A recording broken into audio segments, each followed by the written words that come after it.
欢迎收听文言良语。一句文言良语，互咱学习人生真理。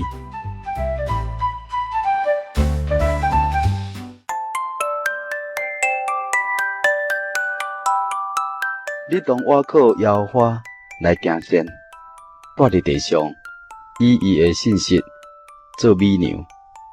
旧约圣经诗篇37篇第3节。你当倚靠耶和华来行善，住伫地上，以伊的信实做美娘。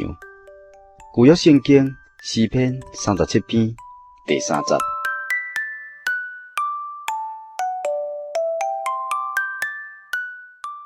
耶和华是自有永有，创造万象，天地海甲中间万物，以及咱人类的独一真神。人当将荣耀来归乎伊，倚靠伊来行善，因为伊是良善的源头。神用伊的信息立了永远的约，咱用信心来进入伊信息的约，领受伊的救恩，进入伊应许的愿望内面。神既然以信息立定伊的约，就成了永远袂当动摇的根基啦。对他，咱就对所领受神的应许恩典，或是神的义，也当以真理用信心来倚靠，来领受。无论大事小事，无论今生或是永生，每一天的祈祷、感谢、祷告、交通，也拢因仰望神的信息。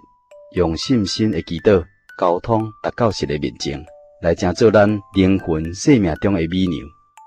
因我把握咱的灵命，保守丰盛咱的生命。信心敢若亲像手，通好抓住神；信心也敢若亲像目睭，通好看到神的荣耀。信心互咱会当倚靠神，有刚强，无惊吓，也无忧虑，有喜乐，有愿望。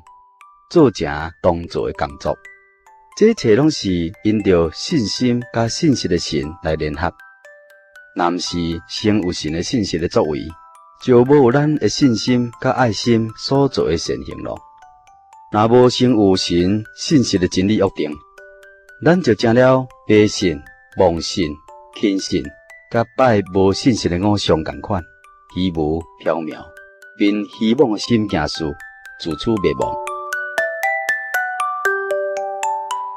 你当倚靠耶和华来行善，住伫地上，以伊的信息做美娘。旧约圣经诗篇37篇第3节。